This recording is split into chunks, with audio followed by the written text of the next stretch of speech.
Hello guys, welcome to my channel प्रभासर academy. जे guys आपण मानकर बहुत सारा कमेंट आसे या ऊपर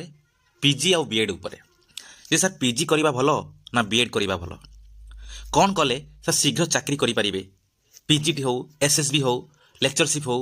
से टीचरशिप हो किंबा आपण कॉम्पिटिटिव एग्जाम हो, से सब सहित यार लेना देना कौन, असिस्टेंट प्रोफेसर किपरि भाବରେ ହେଇପାରିବେ, कॉम्पिटिटिव एग्जाम किपरि देबे, ता सहित यार संपर्क कौन, ए सब रिगार्डिंग आमे संपूर्ण वीडियो डिस्कशन करिबा। सेठी बारंबार कौन कहूची जे वीडियो प्रथम शेष पर्यंत देखंतु, आपण सब किछि डाउट सब किछि जिंस क्लियर होबो ए वीडियो रे। आपण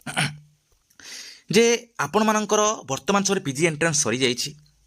आपण सीयूटी पीजी हो बा सीपेट पीजी हो, ओडिसा रे पीजी एंट्रेंस हो किंबा सेंट्रल यूनिवर्सिटी पीजी एंट्रेंस हो, ऑलरेडी कौन ओवर हो सारी आगू आसो कौन बीएड एंट्रेंस आसो आगू बहुत सारा छुआ कौन रे ना बीएड देवे एग्जाम कि कौन हे बहुत जो छुआ मैंने पीजी भी देखिए बीएड भी एंट्रेंस देवे। तेबे या भितर सब बड़ क्वेश्चन हूँ यहाँ जे आप गोटे स्टेट ऑफ कन्फ्यूजन ले अच्छा या कि जे कौटा कले भल, व्हिच वन इज बेटर, कौटा कले भल पीजी ना बीएड। जे आपणकर देखा जे पीजी आउ बीएड टा कौन आकाश पाताल फरक मन रखिए। गोटे बीएड रो किछि लेना देना नहीं पीजी सहित ना पीजी रो किछि लेना देना अछि बीएड सहित। जे आपन जे देखिबे पीजी टा हला कोन आपन को प्लस 3 बैकग्राउंड रो आसी परिबो, प्लस 3 बैकग्राउंड रो जेतु आपन जे कोन सब्जेक्ट पढिथिबे सेही सब्जेक्ट रिलेटेड आपन पीजी एंट्रेंस देबे, पीजी रे भी सेही सब्जेक्ट करिवे, हेले कोन हबो आगो को फ्यूचर रे से सब्जेक्ट रिलेटेड किछि जिंस करिवे। बीएड टा हला कोन आपन सब्जेक्ट रिलेटेड नुह, बस गोटे क्वालिफिकेशन अछि कोन प्लस 3 रे क्वालिफिकेशन जे देखन एठी कोन प्लस 3 रे प्लस 3 को नै कि आपन पीजी करिवे, एठी कोन प्लस 3 बस क्वालिफिकेशन, प्लस 3 नै कि किछि करि परिबे नै।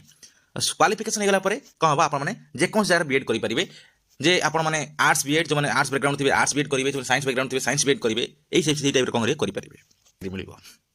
कारण आप पाठ तो पढ़ुं केवल यही जिनसा ना चाकरी करने कई गोटे सिंगल गोटे पर्सन जब कहीदेव जो पाठटा पढ़ुची जानापी ताले एटा संपूर्ण भाव में सी भी भूल, ता सहित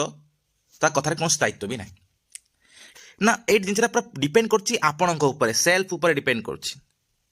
मु पीजी करी डायरेक्ट एसएसबी क्रैक कली, एसएसबी बर्तमान लेक्चरर अच्छी, बहुत सारा छुआ पीजी करी पाई भी ना, बहुत सारा छुआ पीजी पर बीएड करी ये करी पाई भी पारु ना, आउ बहुत सारा छुआ बीएड करी बास खाली घरे बसी, ता भीतर बहुत सारा छुआ बीएड करी चाकरी भी करिसेंती, कौ छुआ बीएड करी कहउछन जे चाकरी नहीं। ताले एक्चुअली चाकरी अच्छी किंतु चाकरी कोउटी नहीं ना, चाकरी आपण भितर कर से क्षमताटा ही ना। जे पीजी आउ बीएड मन रखिए पीजी टा हूँ हायर स्टडी मन रखिए, पीजी गोटे हायर स्टडी, बीएड टा गोटे हायर स्टडी नुह, बीएड गोटे हायर स्टडी नुह।